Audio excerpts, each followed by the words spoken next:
भक्त मिलता है श्रोता के रूप में, तब कथावाचक भी अपना हृदय खोल देता है। आज सुखदेव भगवान कहते हैं, राजन बहुत सुंदर प्रश्न पूछा है तूने, पर इसके पहले मैं एक बात निवेदन कर दूं। धर्म तो ब्रह्मा जी का पुत्र था, पर अधर्म भी उनकी पीठ से पैदा हुआ। थोड़ा ध्यान से सुनेंगे। अगर हम अधर्म की मार्ग पर जाएंगे तो ये पक्की बात है कि हम नरक में ही गिरेंगे, कोई शक नहीं है। कैसे? मृषा धर्मस्य भार्यासीत् दम्भं मायां च शत्रुहन् असू।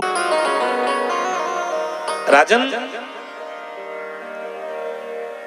अधर्म का जो परिवार है वो कैसा है? बोले अधर्म ने भी विवाह किया। अधर्म की पत्नी का नाम है मृषा, और उन दोनों के संयोग से दो संतान हुई, दंभ और माया। ध्यान से सुनेंगे या कहीं नोट कर लेंगे, ये कोट ही है नरक में जाने के लिए। दंभ और माया से लोभ और सठता की उत्पत्ति हुई, लोभ और सठता से क्रोध और हिंसा की उत्पत्ति हुई, क्रोध और हिंसा से कली और दुरुक्त की उत्पत्ति हुई, और कली से भय और मृत्यु की उत्पत्ति हुई, और भय और मृत्यु से यातना नाम की एक बेटी और नरक नाम का एक बेटा पैदा हुआ। थोड़ा ध्यान देंगे। जब व्यक्ति के जीवन में अधर्म आता है तो झूठ अपने आप आता है, बुलाना नहीं पड़ता, क्योंकि अधर्म की पत्नी ही झूठी है, मृषा नाम है उसका। और फिर दंभ आएगा, फिर हम माया के चक्कर में फंसेंगे। माया के चक्कर में फंसने से मन में लोभ की वृत्ति उत्पन्न होगी कि कितना पैदा कर लें, कितना धन अर्जित कर लें, दूसरे को धोखा दें, दूसरे की संपत्ति ले लें, दूसरे से घूस ले लें, और इस तरह की दुर्भावना हमारे हृदय के अंदर प्रेरित होगी। और जब लोभ आएगा और लोभ के पीछे भागेंगे तो सठता माने मूर्खता आएगी जीवन में, हमारे अंदर ज्ञान नहीं आएगा, हम अज्ञानी हो जाएंगे। और जब अज्ञानी होंगे तो क्रोध होगा, हमारी इच्छा की पूर्ति जब नहीं होगी, और जब क्रोध होगा तो हम क्रोध की पूर्ति के लिए हिंसा करने लगेंगे, मारपीट करेंगे। और जब हिंसा करेंगे तो कलयुग आएगा, और कलयुग आया तो उसकी पत्नी गाली है, वो साथ आएगी, और फिर कली के ही पुत्र। इतना कुछ करने पर जीवन में भय व्याप्त हो जाएगा, क्योंकि जीवन मंगलमय तो था नहीं, भगवान से विमुख था जीवन, अधर्म का आश्रय लिया था। अब धीरे धीरे धीरे धीरे जीवन में भय आने लगा, और जब भय सताने लगा तो मृत्यु भी दस्तक दे दिया। और जब मृत्यु आई तो मृत्यु के अवसर पर जितना पाप किया था, जितना प्रायश्चित किया था, वो यातना के रूप में प्रकट हो गई। अब यातना मिलेगी कहाँ? उसके लिए हमें नरक में ही जाना पड़ेगा। अगर अधर्म के मार्ग पर आप चले हैं तो फिर अब आपको कुछ करने की जरूरत नहीं है, वो अपने आप धक्का देगा। अभी एक हमारे परिचित हैं, तो वो दीपावली पर आ रहे थे दिल्ली से, किसी ट्रेन में, शायद वैशाली रही होगी, 3rd AC में उनका टिकट। लेकिन उसकी क्या स्थिति थी? बोले खड़े हो जाओ, तो धक्का देके लोग चढ़ा दे रहे थे। अपने आप कुछ करने की जरूरत नहीं है। अगर हम अधर्म के मार्ग पर अपने पग को बढ़ा दिए तो फिर हमें कुछ करने की जरूरत नहीं है, वो अधर्म ही हमें नरक के द्वार तक ले जाकर के पहुंचा देगा धक्का देके। इसलिए हमें अधर्म से बचने का प्रयास करना चाहिए।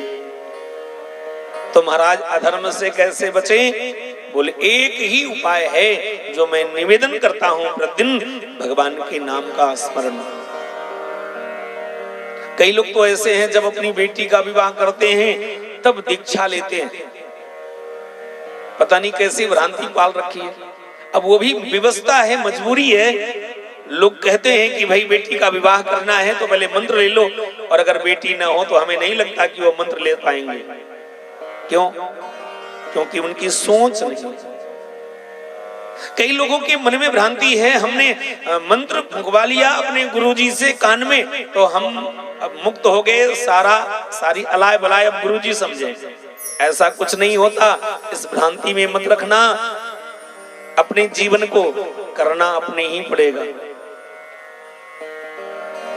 हाँ, गुरु से जब मंत्र ले लेंगे और उस मंत्र का सतत चिंतन करेंगे, स्मरण करेंगे, अपने जीवन में उतारेंगे, जब करेंगे, तब क्या होगा? अधर्म अपने आप जीवन से जाएगा, करने की जरूरत नहीं पड़ेगी। लेकिन उस जप को महत्व दें। एक औपचारिकता पूर्वक ही हम जप न करें। दूसरी बात, जब आप जप करते हैं या भगवान के निकट जाएं तो ऐसे करें कि कोई देखे न। और अगर देखेगा तो पांडे जी बहुत लोग खड़े हैं पैर खींचने के लिए। घर में आपकी पत्नी को पता चल जाए कि बहुत ज्यादा जप कर रहा है, पत्नी आएगी, रखो माला, रखो, बाबा बनना है। बाबा बनना था तो विवाह क्यों किया? और पति ने देखा, श्रीमती जी जब देखो तब माला सटका रही है। बोले अगर माला ही जपना था तो फिर विवाह क्यों किया? इतने बच्चे कहां जाएंगे? ये संसार हमेशा कोई न कोई समस्या खड़ी करता है। हम उन समस्याओं से जूझते हुए भगवान की तरफ अपने मन को ले जाएं। जीवन में केवल एक ही प्रेमी होना चाहिए, और वो प्रेमी कौन है? केवल परमात्मा है, और कोई नहीं हो सकता। जैसे आप उदाहरण से समझना, एक कन्या विवाहित होने के बाद अपने पति के घर में आती है, अपने ससुर की सेवा करती है, सासू की सेवा करती है, देवर को भोजन कराती है, जेठ जी की सेवा करती है, पूरे परिवार की सेवा करती है, लेकिन वो निष्ठा किसमें रखती है? अपने पति में। जो स्थान उसने अपने पति को दिया है वो स्थान किसी को नहीं देती है, इसलिए उसको हम पतिव्रता कहते हैं। ठीक इसी तरह से हम संसार में सबकी सेवा करें, लेकिन हम महत्व केवल भगवान को दें। सब कुछ मेरे भगवान है और कोई नहीं।